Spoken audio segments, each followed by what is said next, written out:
Are we accidentally blocking our body's natural ability to heal itself? Almost everyone is trying to heal or improve while living in a constant state of internal pressure, self-criticism, vigilance, and subtle fear. That emotional state keeps the body on guard, and a body that never feels safe enough to lower its guard never really gets the chance to repair and reorganize. This changes how healing actually works, and once you see it, it explains why so many people stay stuck even when they're doing everything right. Welcome to The Conscious Creator, where we explore how consciousness shapes experience and how awareness becomes a creative force in your life.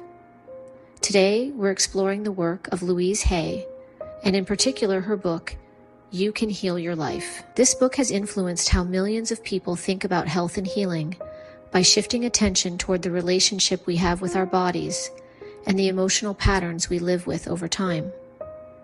Here we slow down and get curious instead of jumping to conclusions.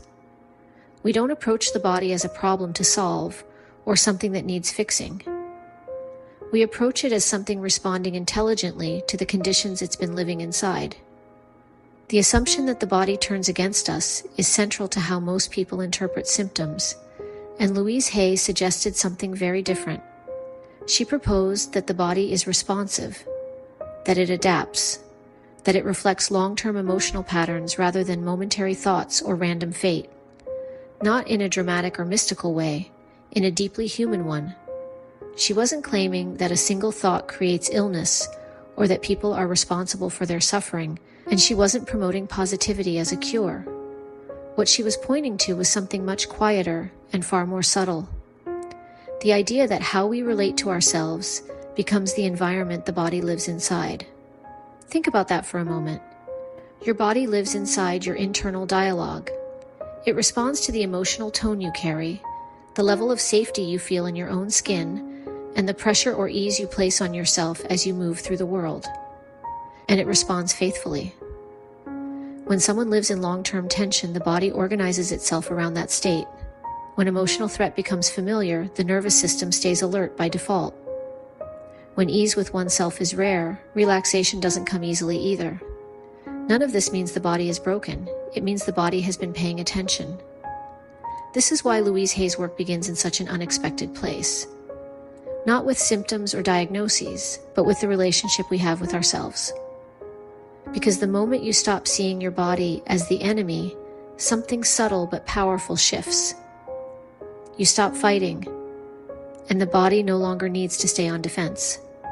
That's what we're going to explore together, how changing the relationship creates the conditions where something new becomes possible. And this is just the beginning. Most people think beliefs are something you think, an opinion you hold, an idea you agree with, a conclusion you've come to. But if beliefs really worked that way, change would be easy. You would hear a new idea, recognize that it makes sense, and your inner experience would immediately adjust. And we all know that isn't how it works. Someone can understand something intellectually and still feel exactly the same inside. That's because the beliefs that shape your life are not stored in logic. They're stored in experience. Beliefs form through repetition and emotional tone, through what was felt consistently, not what was explained once. The body learns patterns long before the mind learns language, and those early patterns quietly become the baseline for what feels normal. How safe it felt to express yourself, how predictable love was, how much tension was present in everyday interactions. Those experiences didn't register as thoughts, they registered as sensations, and the body remembered them. This is why a person can tell themselves they're safe now and still feel braced inside, or say they trust themselves while their nervous system stays tight. The words may be sincere, but the body hasn't been given enough evidence yet. The body doesn't respond to explanations, it responds to familiarity. Whatever emotional environment you lived in, long enough becomes the reference point your system organizes around. Not because it was healthy or true, but because it was known. This is where Louise Hay's work quietly shifts the entire conversation. She wasn't trying to persuade the mind to believe something new. She was inviting people to change the internal environment their body was responding to. Because beliefs aren't arguments you win, they're conditions you live inside. If a nervous system learned early on that vigilance was necessary, relaxation can feel unfamiliar. If self-criticism became the way you stayed acceptable or safe, letting go of it can feel unsettling at first. Even peace can feel strange when the system hasn't practiced it. That doesn't mean something is wrong. It means the body is doing what it learned to do. This is also why willpower rarely creates lasting change. You can override habits temporarily, but if the emotional atmosphere stays the same, the system eventually returns to what feels familiar. Not out of sabotage, but out of efficiency. Lasting change happens when the body starts having new experiences, not when the mind repeats new ideas. Small moments where nothing bad happens when you soften. Moments where self-acceptance doesn't lead to loss, where pressure eases and the world doesn't fall apart. Those moments teach the body something logic never could. This is what it really means to work with beliefs. Not hunting them down or fixing them, but understanding where they live and how they're formed. When you locate them correctly, you stop trying to force yourself to change. You start creating conditions where change can happen naturally. And once that clicks, the body's responses begin to make a lot more sense. What seemed confusing starts to feel consistent. What felt personal starts to feel patterned. From there, we can begin to explore how those long-held emotional patterns eventually show up physically, not as punishment, but as adaptation. And that's where this gets even more interesting. By the time most people notice something happening in their body, they assume it started there. A symptom appears, discomfort sets in, and attention immediately goes to the physical level. What's wrong? How serious is it? And how do I make it stop? That makes sense. We're trained to look at the body as the starting point. But Louise Hay was pointing to something that often comes much earlier than the symptom itself. Patterns, emotional states that repeat quietly over long periods of time, rather than dramatic events or isolated stress. The body is remarkably adaptable. It adjusts to what it's exposed to, especially when that exposure is consistent. If tension becomes normal, the body learns how to hold it. If emotional restraint becomes necessary, the body learns where to contain it. If stress becomes part of everyday life, the body reorganizes itself around that demand. None of this happens consciously. It happens gradually, almost invisibly. This is why physical symptoms often feel confusing. They don't seem connected to anything specific. There's no clear moment where you can point and say, this is when it started. That's because the body isn't responding to a moment, it's responding to a pattern. Louise Hay suggested that the body expresses what the mind has learned to manage silently. Emotions that don't get processed don't disappear. They settle into the system in other ways. Muscles tighten, breathing changes, hormones adjust. Over time, those adaptations become familiar even if they're uncomfortable. This isn't about blame, it's about continuity. If someone lives for years in a state of emotional vigilance, the body doesn't stay neutral, it prepares. If someone consistently suppresses anger, grief, or fear, the body doesn't ignore that effort, it compensates. The body is not asking why this is happening. It's responding to what it has been living with. What makes this perspective so different is that it removes the idea of randomness without introducing punishment. Symptoms are not signs that you did something wrong. They're signs that the body has been doing its job for a long time under certain conditions. And when you see it that way, something important changes. Instead of asking, how do I get rid of this? The question becomes, what has my body been adapting to? That shift opens a completely different conversation. It allows curiosity instead of fear, understanding instead of frustration, relationship instead of resistance. Louise Hay wasn't suggesting that every symptom has a single emotional cause or that awareness alone replaces care. She was pointing to the missing layer in how we understand health, the layer where emotional patterns and physical responses are part of the same system. When that system stays under pressure long enough, the body speaks up, not to punish or sabotage, to signal that something has been carried for a very long time. This is where many people begin to feel relief rather than alarm, because if the body adapted once, it can adapt again when the environment changes. And the environment includes more than circumstances. It includes how you relate to yourself internally. When that relationship softens, the body notices. And next, We're going to look at one of the most common emotional environments the body has to endure, often without us realizing it. One that quietly drains energy, increases tension, and interferes with healing more than almost anything else. Self-criticism. That's where this begins to get very real for a lot of people. Most people think self-criticism is a mental habit, something that happens in thought, an internal voice that's unpleasant but harmless, a motivator that keeps you from getting lazy or complacent. But the body experiences self-criticism very differently. To the nervous system, criticism doesn't register as motivation. It registers as threat, even when the voice is familiar, even when it sounds like your own.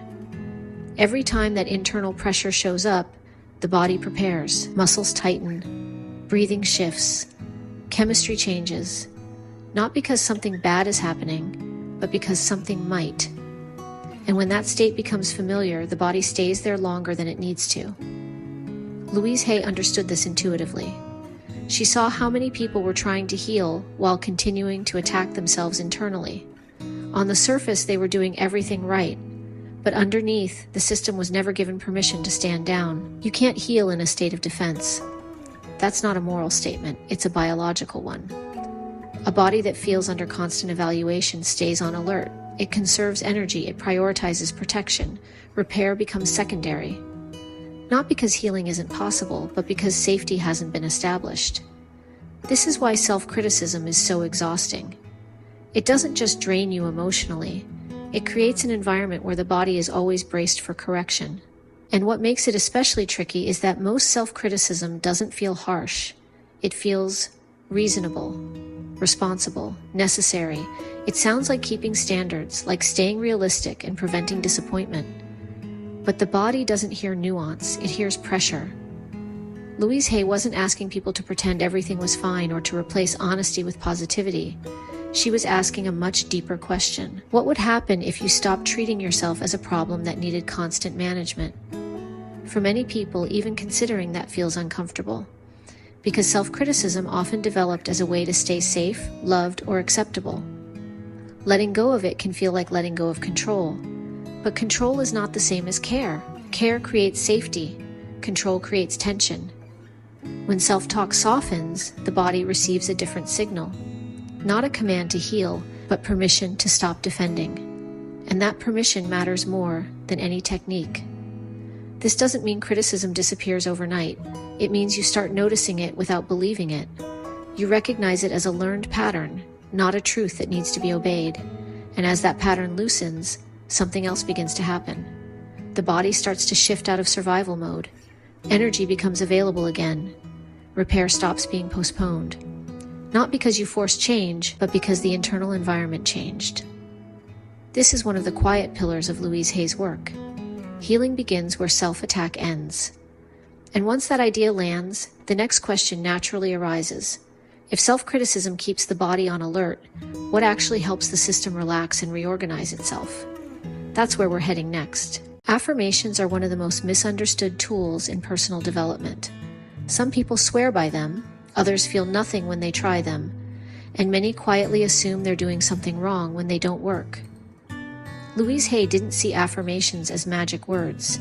She saw them as a way to introduce new possibilities into a system that had been repeating the same internal messages for years. Affirmations aren't meant to overpower your inner experience. They're meant to gently interrupt it. Most self-talk happens automatically. It runs in the background, commenting, evaluating, predicting. Much of it was learned early and reinforced through repetition, not intention. An affirmation doesn't erase that instantly. It creates a pause in the pattern. That pause matters. When someone repeats an affirmation and feels resistance, that resistance isn't failure, it's information. It shows you where the system doesn't yet feel safe with the idea being introduced. If someone says, "I love and accept myself," and their body tightens, that response is honest. It's not rejecting the affirmation, it's revealing how unfamiliar self-acceptance feels. Louise Hay encouraged people to listen to that response rather than fight it. The goal wasn't to force belief, it was to create gentleness where there had been pressure. Affirmations work best when they're approached as invitations, not demands. They're not instructions the body must obey. They're suggestions the system can explore. This is why timing and tone matter.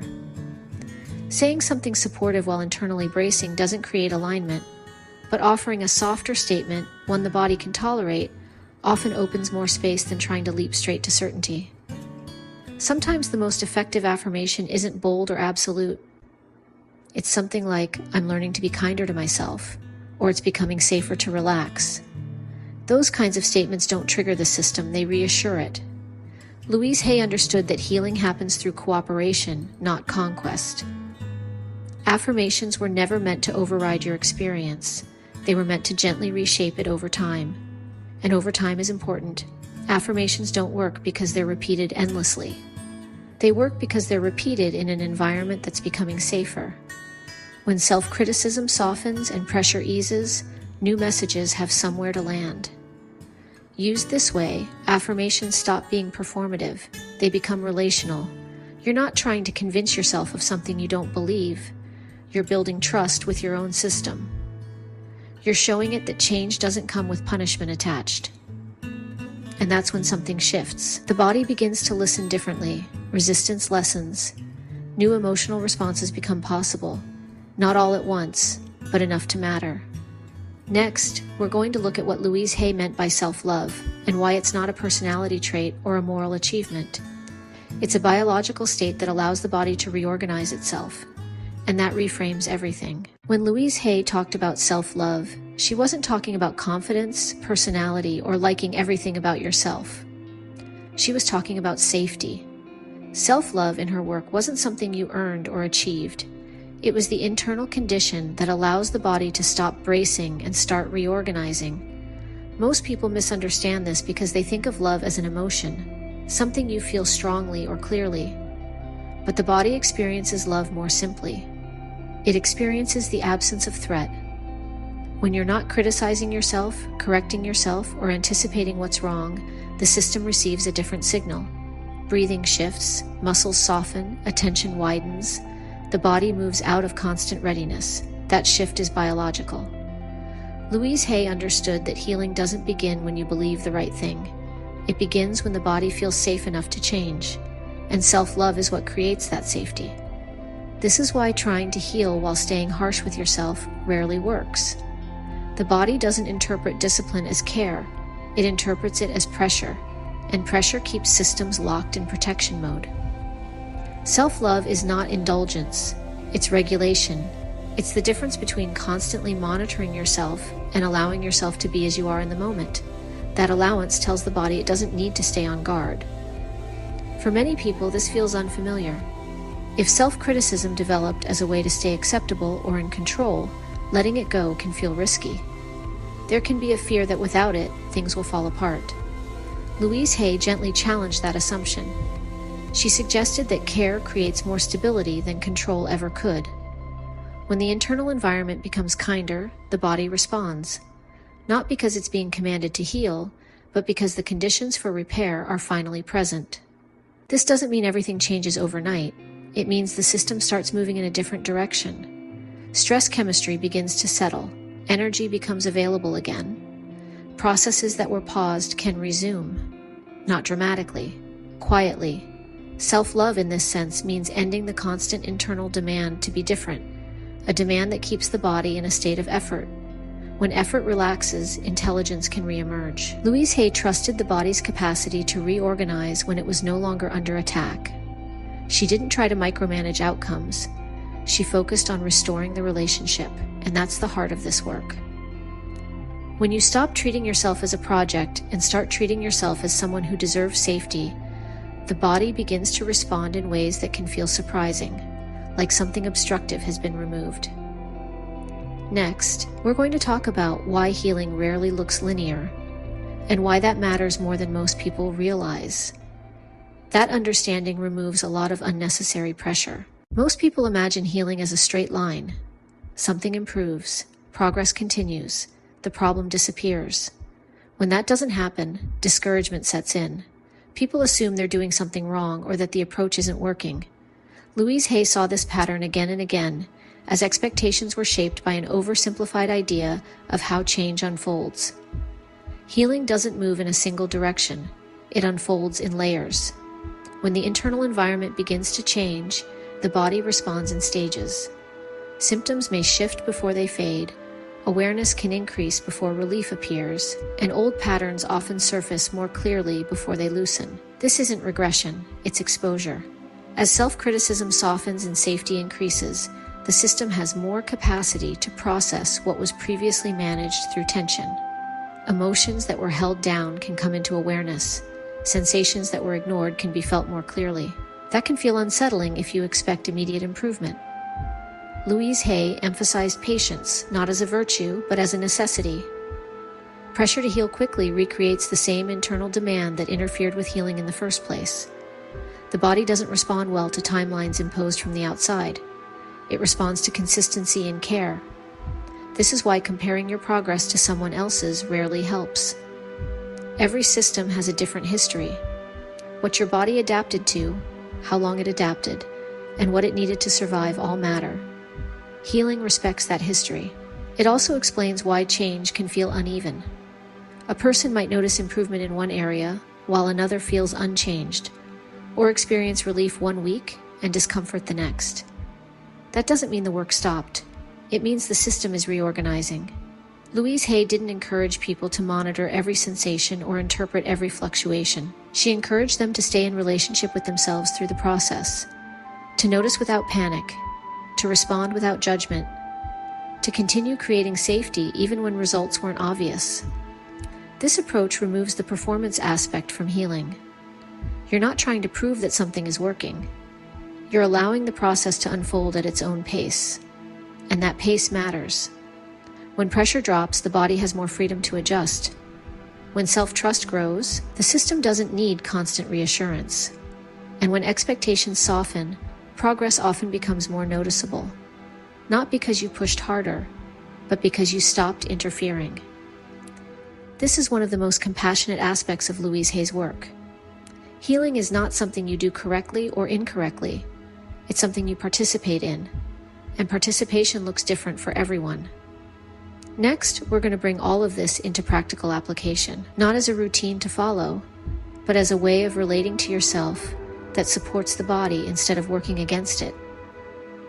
That's where this becomes something you can actually live with. By now, it should be clear that this work isn't about fixing yourself. It's about changing how you relate to what you're experiencing. Practical application doesn't mean adding more effort. It means removing unnecessary pressure and learning how to listen without reacting. The first shift is simple, but not always easy. When something shows up in the body, pause before labeling it as a problem.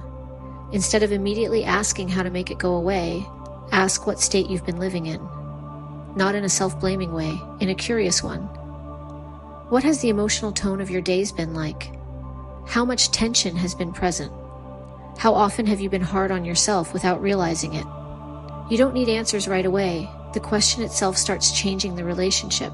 Another important practice is noticing how you speak to yourself when discomfort appears. Many people immediately tighten internally. They correct. They criticize. They push. That response is automatic, but it's not neutral. If you can catch it and soften it even slightly, the body receives a different signal.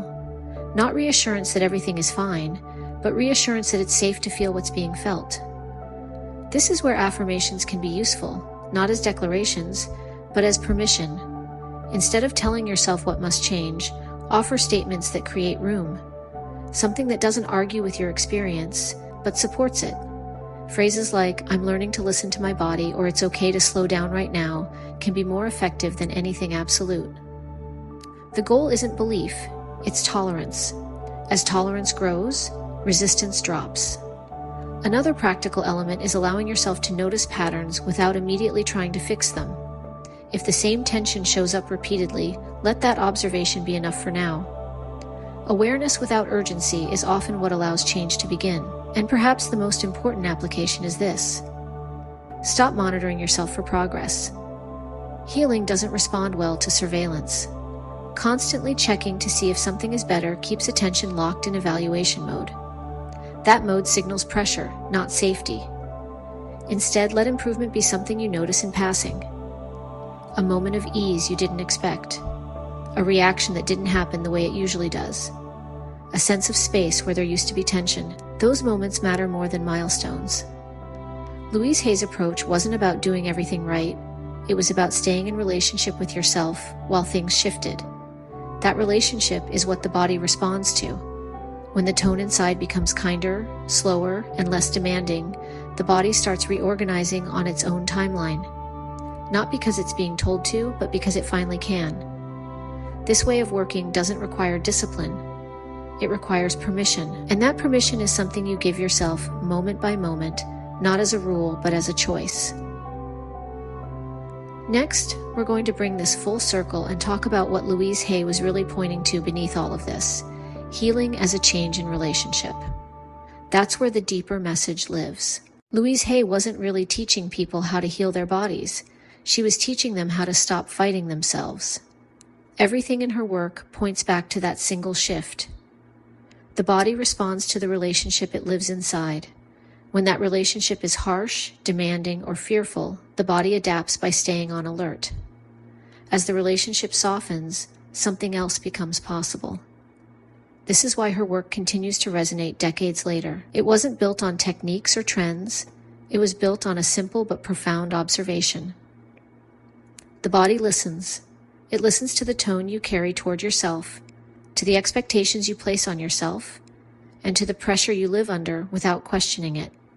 Louise Hay understood that healing begins where that pressure eases. When the system no longer has to defend itself, it can respond differently. And that reframes conscious creation in a powerful way. The focus isn't on manifesting outcomes or controlling reality. The work centers on creating an internal environment that allows life to respond differently. When the internal environment changes, the outer experience often follows, not through force, but through alignment. And alignment in this context is relational. It's what happens when your system no longer has to brace against itself. This is why the work isn't about blame. It's about understanding. It's about restoring trust. Once trust is restored, the body does what it has always known how to do. It adapts, it recalibrates, it responds, quietly, gradually, in its own way. If there's one thing to take from Louise Hay's work, it's this: you were never broken. Your body was never against you. Healing was never about becoming someone else. It was about ending the internal war and allowing your system to return to balance. If this perspective resonates with you, take your time with it. Let it settle. Notice how your body responds when you soften even slightly. That response is where the real work happens. If you want to explore this perspective more deeply, I highly recommend reading You Can Heal Your Life by Louise Hay for yourself. It's often available through local libraries, and I'll also include a link in the description if you'd like to explore it further. And if you want to explore more ideas like this, the collection here on the channel is here for you. Each piece is an invitation to look at consciousness, reality, and the self from a new angle, without pressure and without performance. Thank you for spending this time with me on The Conscious Creator. If this felt supportive or meaningful, you're always welcome to like, share, or subscribe so you don't miss what we explore next. Until then, remember this: you are not here to fight your body. You are here to learn how to listen. And that changes everything.